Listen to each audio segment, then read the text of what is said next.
Bismillahirrahmanirrahim. Assalamualaikum warahmatullahi wabarakatuh. Ya, kembali lagi kita teman-teman, dimana di sini beranggotakan ada Makruf, Agung Alvanis, Akbar Andika, Anissa Uswatun Hasanah, dan Duan Ronaldi. Yuk simak video kita berikut ini. Cekidot. Assalamualaikum warahmatullahi wabarakatuh. Kami dari kelompok 1 dengan judul Jurnal Analisis Faktor-Faktor yang Mempengaruhi Manajemen Lingkungan dan Pemantauan Implementasi Bisnis atau Kegiatan dengan studi kasus implementasi AMDAL dan UKL-UPL di Padang Pariaman. Pariaman adalah salah satu dari 19 kabupaten kota di Indonesia Barat, Provinsi Sumatera, dengan wilayah yang relatif kecil, yaitu hanya sekitar 3,14% dari total provinsi. Di sisi lain, distrik ini memiliki perbedaannya sendiri yang merupakan bagian dari wilayahnya, didukung pertumbuhan ekonomi dan pembangunan di Kota Padang, dan memiliki potensi sumber daya alam yang cukup besar. Kondisi ini mempengaruhi dinamika perkembangan di Indonesia Kabupaten Padang Pariaman yang saat ini berkembang cukup pesat, ditandai dengan munculnya berbagai bisnis atau kegiatan skala menengah ataupun besar. Tujuan penelitian ini adalah untuk menguji faktor kunci apa yang mempengaruhi penerapan manajemen lingkungan dan pemantauan bisnis atau kegiatan dan peranannya, merumuskan upaya sebagai strategi untuk meningkatkan implementasi efektivitas. Penelitian ini dengan konteks implementasi pengelolaan dan pemantauan lingkungan belum dilakukan di Indonesia. Contohnya di Kabupaten Padang Pariaman, dan memiliki perbedaan yang cukup spesifik dibandingkan dengan beberapa penelitian sebelumnya dari jenis yang sama seperti dilakukan oleh Soba 2006, Irawati 2008, dan Tias 2009. Itu perbedaan ini antara lain objek penelitian yang meliputi bisnis atau kegiatan skala menengah dan besar, memiliki AMDAL atau UKL-UPL, serta ruang lingkup penelitian yang hanya berfokus pada proses dan hasil implementasi setelah kedua dokumen tersebut disahkan. Baiklah, saya akan melanjutkan materi yang kedua, yaitu tentang material dan metode. Objek penelitian adalah implementasi manajemen dan pemantauan lingkungan bisnis dan atau aktivitas.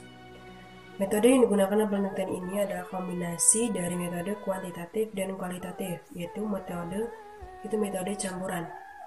Penggabungan desain adalah paralel konvergen, di mana keduanya kuantitatif dan metode kualitatif digunakan secara bersamaan, di mana hasilnya dari keduanya terkait atau dibandingkan untuk interpretasi berikutnya.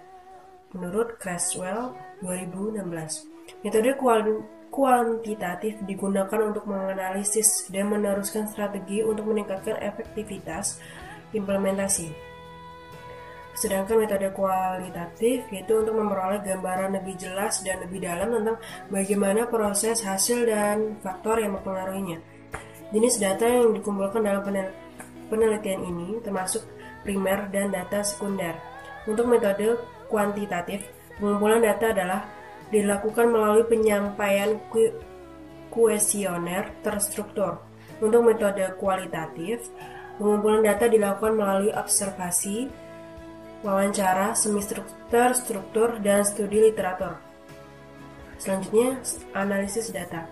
Untuk data kuantitatif, analisis dilakukan untuk menentukan kondisi implementasi yang ada, pengelolaan, dan pemantauan lingkungan, serta faktor-faktor yang mempengaruhinya. Sedangkan kualitatif digunakan untuk mengetahui faktor-faktor itu mempengaruhi implementasi, terutama terkait dengan eksternal seperti peran pengawasan dan keterlibatan masyarakat.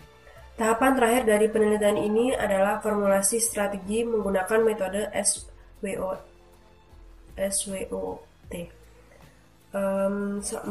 Sekian materi dari saya.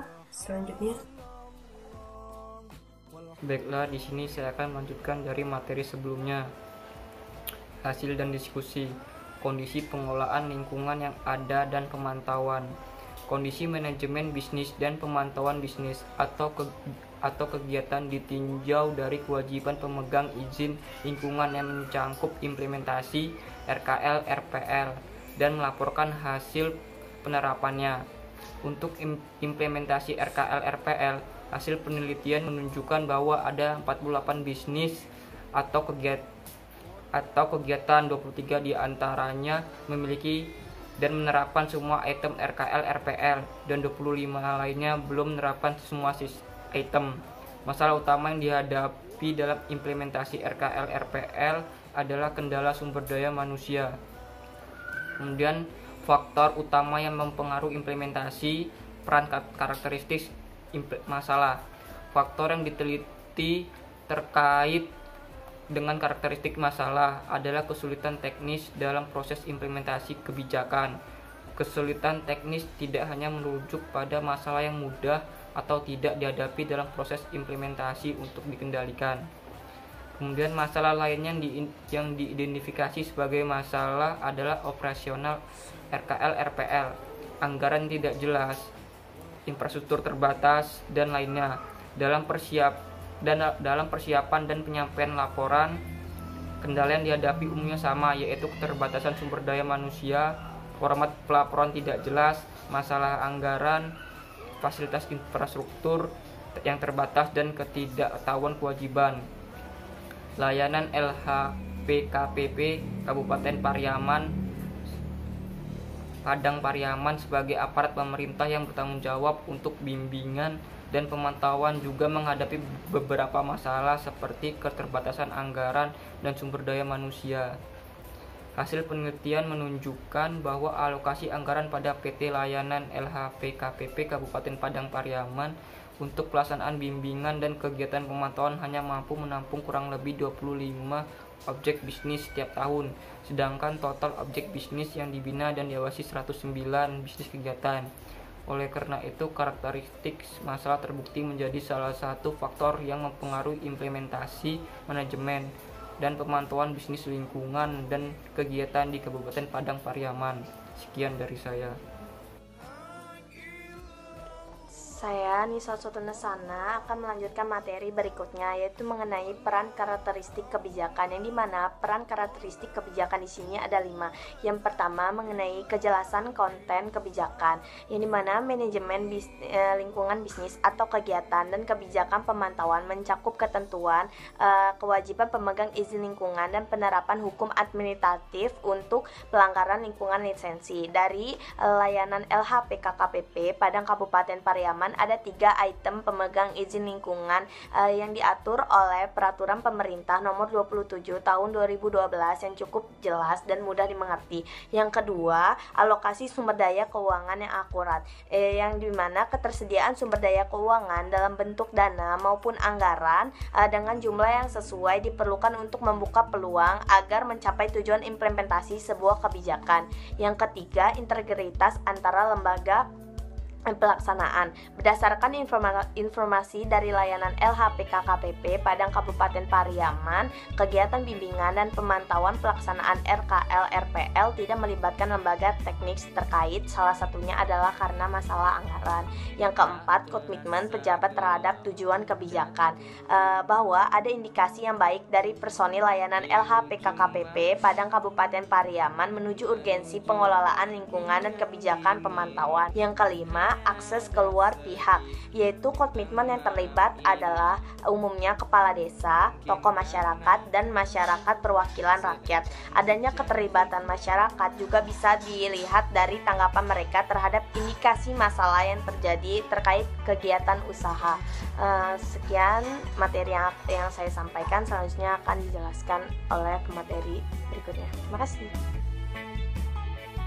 Di sini saya Duan Ronaldi akan melanjutkan materi selanjutnya, yaitu tentang peran variabel non wajib. Di sini ada dukungan publik untuk implementasi kebijakan. Nah, berdasarkan hasil wawancara dengan masyarakat perwakilan dari 48 lokal bisnis atau kegiatan, mereka pada umumnya di sini merespon positif terhadap lingkungan kebijakan manajemen dan pemantauan diterapkan pada yang bertanggung jawab atau pebisnis.